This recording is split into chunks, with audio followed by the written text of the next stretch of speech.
Hi, everyone. Welcome back to the Mom and Mind podcast, another episode of Behind the Sessions. I am your host, Dr. Kat.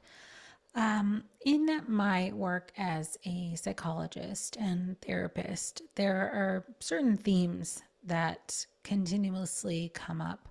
And unsurprisingly, there are also seasonal themes that come up in therapy. And every year around this time, at least in the US, with the clients I meet with and the stories I hear, is stress about the holidays. There's all kinds of stress that people deal with as related to the holidays. And, while yes, it can be a joyful time and can be a time to look forward to hanging out with family and seeing people you haven't seen in a while, reconnecting, bonding in great ways, there are also a lot of challenges. In this current political climate, there are some family challenges as it relates to wildly opposite or different political views. But that's kind of, if you've been on social media at all, you've seen some of those reels or memes that, talk about those kinds of things. And that is for sure a major struggle. If you have family members who have differing political views. But within the perinatal mental health world, there are a lot of other pressures as well. Certainly, especially as it relates to being pregnant or near term, about to give birth, or having a newborn or a very young child. And that's not to say you can't also have stress with kids that are a little bit older, but there is a very unique stress, a very unique exhaustion that comes during this period of time, especially towards the end of pregnancy when, you don't have a lot of energy. Your headspace is kind of geared or pointed to, what's to come. And also after you've had a baby, and you're dealing with that kind of major life transition, a lot of exhaustion, a lot of trying to figure stuff out. This is also true for post-loss. Post-loss is its own unique stress. And stress is just not a big enough word for what this is. But post-loss stress, where you're trying to figure out how to shift and think and live in a world where you thought there would be a different outcome. You thought there would be a baby with you. And still yet there are additional challenges for people who have babies who have medical conditions or were born prematurely or are in the NICU. And there's another manifestation of stress for people who have been trying to be pregnant and who haven't yet been able to be pregnant or have a successful IVF or even go through a successful adoption procedure. There's all these kinds of waiting and hoping types of feelings that come with that. Like it can often be like year after year of waiting, like hoping that this holiday will be the holiday that you have the baby that you have been longing for. So if we're using those kinds of experiences as the frame of how you're going into this holiday season, the pressure to feel joy and be happy and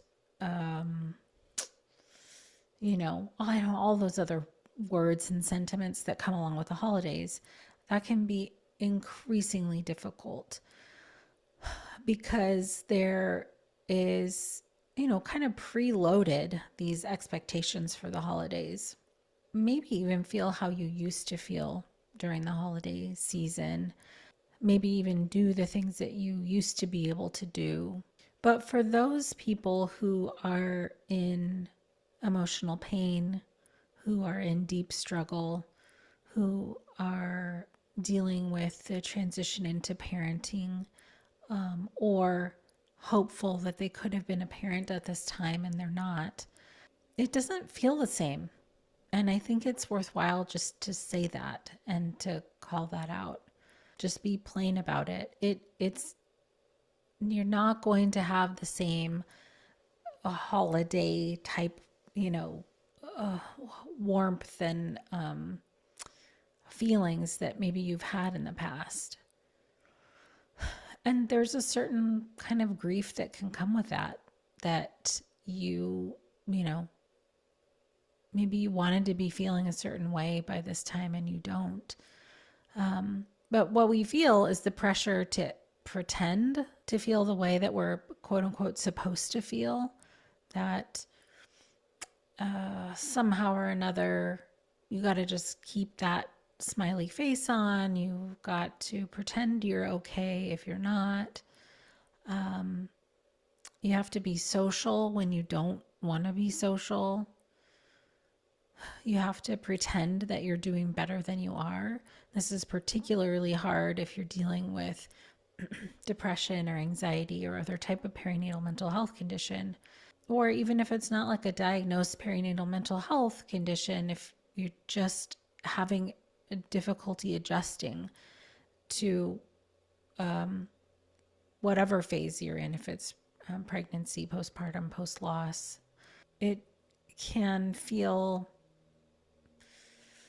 additionally exhausting to put yourself out there and be around family, pretend you're okay, or at least find ways to not talk about things that are difficult or hard. Some family members have like real genuine curiosity and interest in how you're doing, and if you have a couple of those people in your life that you can have real conversations with, that you can have that depth of connection with, that feels different. You can be yourself. You can be honest, and share to a point, whatever point that is for you. But if you don't have emotionally safe people around you, it's much harder to share. And honestly, you might not even want to at all because of how much more work it is for you to share with people who aren't going to understand you, who aren't going to be supportive, who aren't going to get it. And in a way, if that's your situation, you end up kind of having to ignore a part, sometimes a huge part of your lived experience. And if that's what you need to do, that's what you need to do to get through. There's, nothing right or wrong about that. It's just if you are stressed out about upcoming social gatherings or family gatherings, it is worthwhile to note that you may be putting out additional energy, maybe having to think for yourself about different ways to cope while you're around folks, and to know that you will also probably need more downtime afterwards or more recuperation time. You might need to be honoring how difficult things really are for you in some other way if you can't fully be yourself or share all of those things with people around you, especially if the expectation is to feel joyful when you're actually feeling overwhelmed or exhausted or sad, or you're grieving, or you're anxious, or all of the above. Sometimes going into the holiday season can have you feeling even more isolated or sad, even if you're going to be around more people. And we can sometimes make ourselves feel bad about that. For instance, like if you're going to be around family, or if you are around family, but you still feel alone, you still feel isolated, you still feel sad, you could be telling yourself, well, I should be happy because I'm around people, or I should be enjoying this because this is my family. And if you are talking to yourself and using things like this should and would and could and all of that, you're additionally making yourself feel worse. Because if you don't feel that, but you're telling yourself you should feel that, um, it it's like being inauthentic to yourself. You're not honoring where you're really at. You could say things like, man, it would be nice to feel the way that I want to feel. I hope soon I can get back to feeling that. But telling yourself that you shouldn't be feeling how you feel is like kind of like gaslighting yourself. That you denying yourself really that your experience should be different than it is. Well, it is what it is. Depression is real. Anxiety is real. Struggling with transitions is a very real thing. And you're going to have enough people around you telling you how you should feel and think and be. Wouldn't it be better to just honor what's true for you, at least internally? And I've talked a lot on here about the difference between accepting and resigning. I'm not saying that, you just tell yourself, oh, it's always going to be this way. I'm never going to feel any other way than how I feel right now. That would be resigning. Accepting is just, it is what it is right now, today. And when you can go into family gatherings, whatever, holiday, work situations, anything, being able to at least, at minimum, internally honor how you're actually doing. And for that to be okay, even though you probably don't want to be feeling that way, then you're more likely to be able to access compassion for yourself, and not add the insult to injury that self-judgment does. Some other areas of life where you may feel more challenge is both, we talked a little bit about mental health, but your physical well-being. You could have challenges in relationships during the holidays. You could have logistical, practical challenges during the holidays. And I'll break some of that down. So usually the list of things to do for most people these days anyways. And then you enter into holiday season and that doubles, quadruples, whatever, depending on what your role is in your family, what your role is for the holidays. So you might have more on your plate. Now, for a lot of moms and a lot of women, the mental load of the holidays is huge. I hear and see a lot that women are the people who make the holidays happen. You do the decorating, you do the shopping, you do the grocery lists, you do sometimes all of the cooking. There are so many more things to do on the list. And when there's more to do and you have either the same amount of resources you've always had or sometimes even less, that means that there's more exhaustion. There's less energy for you.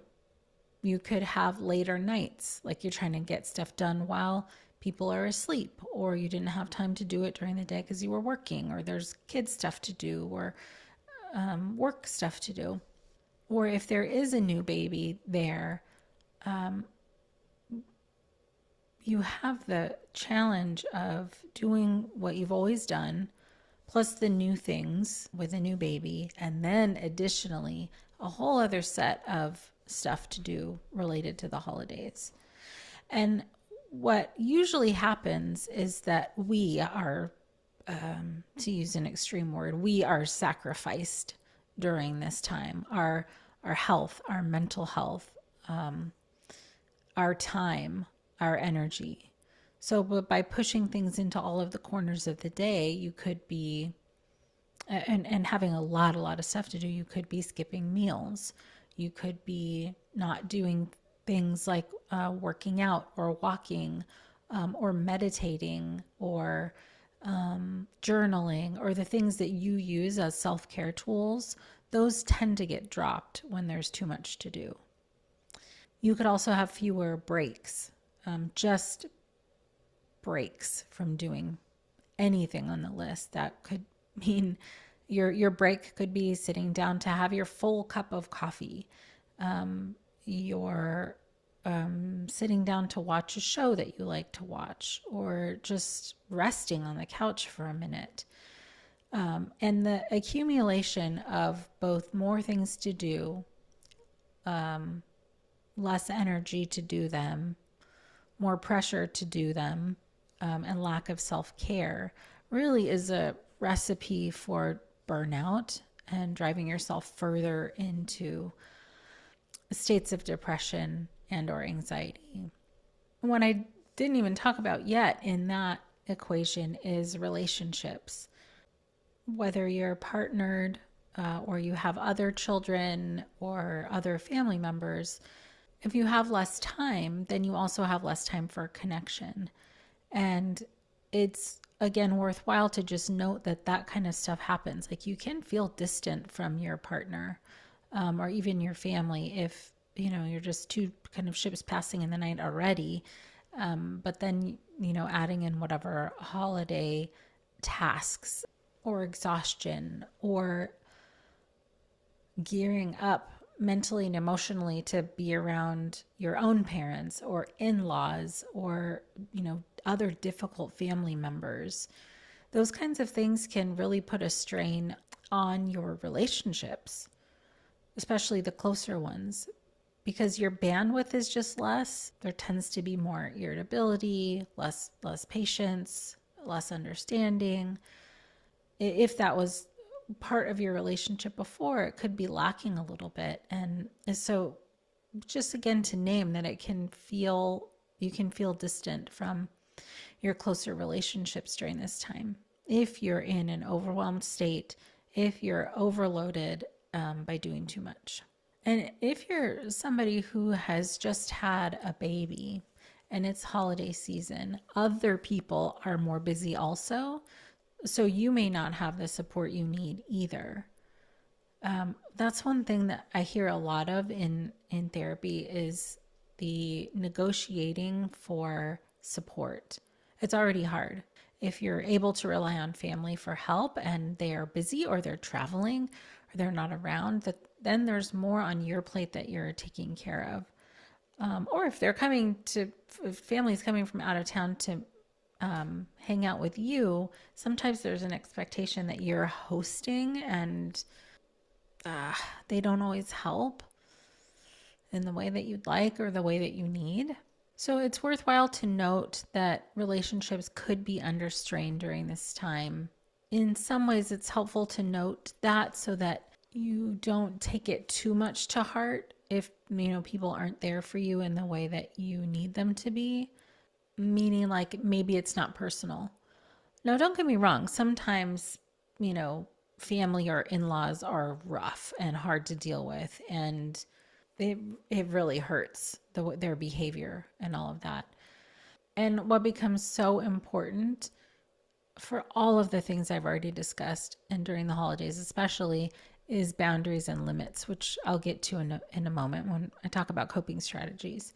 But before that, moving on to some other like practical challenges and logistical challenges are things like finances. Things could already be strained for you, and now during the holidays, or if you feel like you have to buy a lot of gifts or do a lot of travel, or you're having to take time off of work, or your partner's taking time off of work and it's making money more tight, then the financial strain, although it's sort of almost expected during the holiday time that you're going to be spending a lot more money, it's still a stress. For most people, money and relationships are huge stressors in their life. So you might be spending a lot on fertility treatments or a lot on a new baby, and now also spending an increased amount of money on gifts and travel. And that carries a stress. It just does. Other practical logistical challenges are things like traveling with a newborn, traveling while pregnant. If you're nursing or pumping, how to find space and or time to do those things when you're super busy or when you're in somebody else's space. Dealing with sleep, baby sleep, your own sleep can be challenging. Essentially, managing your schedule or the schedule of your baby or other children, or trying to have some semblance of your regular schedule is really, really hard to do during the holidays. For one, our schedules are just disrupted, for lack of a better word. There are other things happening, you know, the time off of work or gatherings or travel. And those kinds of things, even just for anybody, not necessarily going through a difficult time, those shifts in schedule can make you feel unsettled, can make you even feel a little disoriented. Not like you don't know where you are, but just kind of keeping track of, okay, what day is it and what time are we doing this thing? It's just another way that you have to mentally kind of gather yourself and orient yourself to what is happening at any given time. And then if you're sleep deprived, man, all of that is harder. So that's a lot. And I know I haven't listed all of the challenges and all of the difficulties that people may face, but that's quite a few, and it could be even stressful to hear about all these potential things that you could be dealing with during the holidays. And oh my gosh, yeah, that's a stressor. And oh my gosh, yeah, I'm going to have to deal with that. So I think what is important to know is that you don't have to keep adding on and piling on and doing more and burning yourself out and making sure everything gets done. If things don't get done, it's okay. And I want to help people find ways to cope, to have as much ease as possible during the holidays, considering that there will be some stress. But there can still be ways that you can find some of that joy if that's what you're looking for. All right, so how could you cope with all of that? One of the best and my most favorite things is setting boundaries, setting limits. Now, what I like about boundaries is that they can be external or internal. An external boundary would be to say somebody invites you to an event or a gathering and you say no, or say no thank you, that you're unable to make it. So in order to get to a point where you know that you can't make it, you have to really think, stop, think.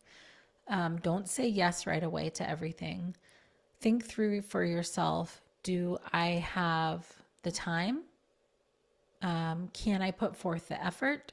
Do I have the energy?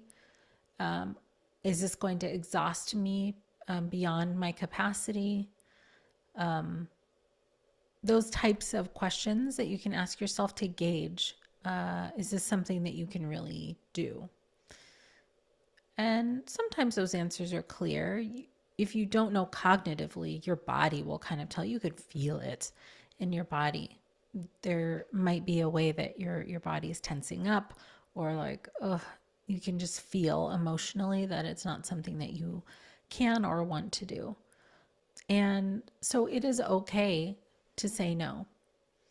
It's okay to say, I'd love to hang out with you guys, but it's not going to work out this year. Things are just so busy, or we've had so much change and we're kind of laying low this year. It is okay. I can't tell you that people won't be upset or sad or whatever about that, about you saying no. But what I can tell you is that if you continually put yourself out there when you don't have the time, effort, energy, capacity, you'll burn yourself out. You may even resent other people if you've pushed yourself too hard or too far. So that's an example of an external boundary. An internal boundary would be something that you've decided for yourself that you are or are not going to do, that nobody else needs to know about. So let's say you have a certain pressure on yourself that every holiday season you bake. You bake a certain amount of cookies or candy or treats or whatever it is that you do. And even though it's something that you enjoy doing or that you just do every holiday, if this year is the year that you don't want to do that, you don't have the capacity for it, you can say no to you. You can tell yourself no. You can set that limit for yourself that this year that's not something I'm going to do. That doesn't need to be a conversation with anybody else. It can just be a decision that you make. But I think it's important to acknowledge that we put a lot of pressure on ourselves to do things that we might not necessarily want to be doing, or have the energy for. And it's okay to not do those things. And if you need to soothe yourself by saying like, okay, next year I do want to do it, and so that I'll make a plan on that, fine. But just because you've always done something doesn't mean you still need to do it, or you can do it differently. Maybe you don't make 12 dozen cookies. Maybe you make 1 dozen. I don't know. I mean, it's just like a sort of a little example of an internal type of boundary. You're just talking to yourself about it. You're just agreeing with yourself about what the limits are going to be. But what you're debating with yourself internally might be something different than that.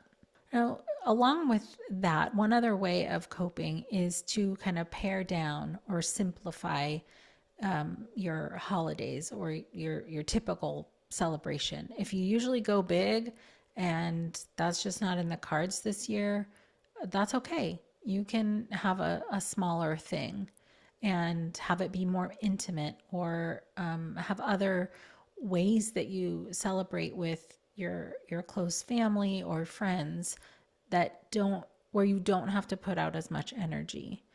You can create new traditions in that way that can be, special in their own way. Which in some way means both of those things mean that you're kind of letting go of this expectation of whatever you might think a perfect holiday is, or just managing your expectations differently by setting your bar for the holiday season differently. That it's okay for things to be more chill this year. It doesn't need to mean that that's going to be how it always is. But when those unspoken internal pressures go unchecked, it can almost feel like there's something pushing you forward, that you just have to do the thing because you've always done it. And that's just not the case. You can change anything at any time, however you need to and however you see fit. And one of those things could be that if you are somebody who always hosts, if things are usually at your house or you're usually in charge, maybe this year isn't that year. Maybe it's okay for you to allow other people to host, or to take on other tasks that you usually take on. It doesn't need to be you who's doing everything all of the time. And in a way, that's a version of accepting help, even if it's not offered to you directly. You can say that I can't host this year. Who else would like to host? Or if you usually have pressure on yourself to cook every single thing that everyone's eating, maybe this year is a potluck instead, or an organized, everyone agrees on what they're going to bring, and you don't do every single thing on the list.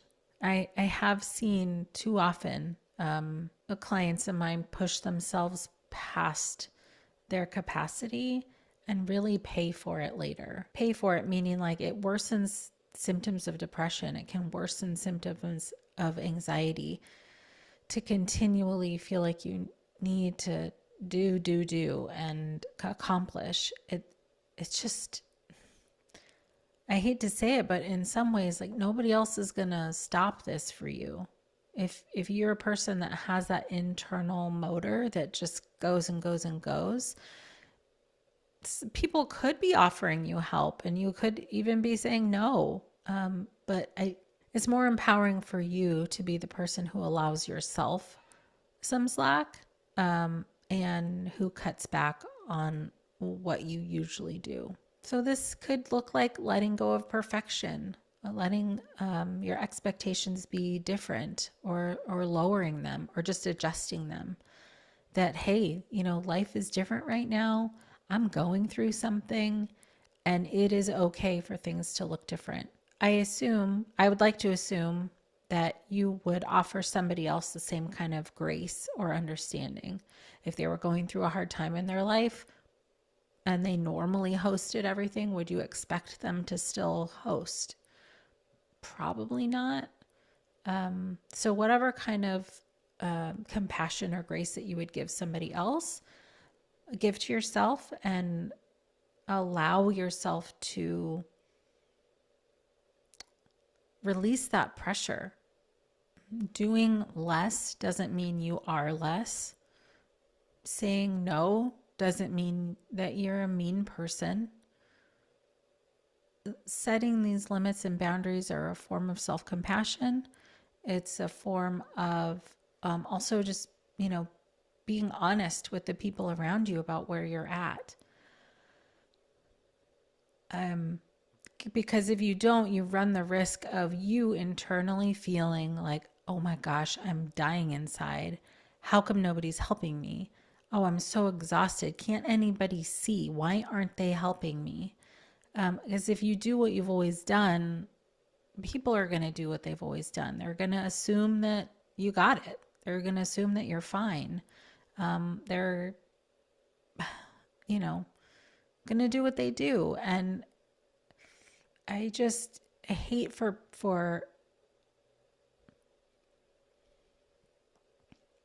I just hate for you to run yourself into the ground and then feel resentful that, people weren't showing up for you in the way that you need when you're kind of not showing up for you in the way that you need. So that's part of my hope for folks out there for the holidays, for any time really. But as I said, there are just so many additional pressures during this,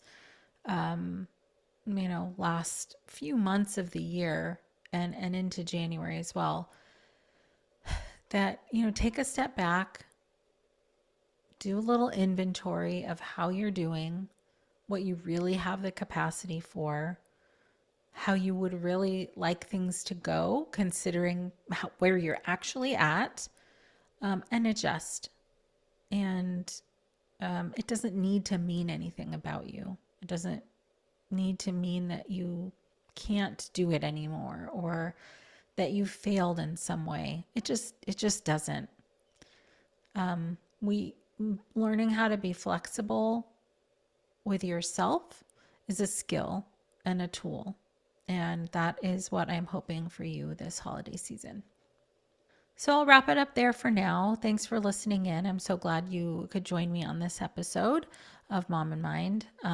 And please do share this with anybody who could benefit from kind of hearing ways that they can reframe how they think about the holidays. Be sure you're following me on Instagram, and you've also followed or subscribed to the Mom and Mind podcast on your favorite listening platform.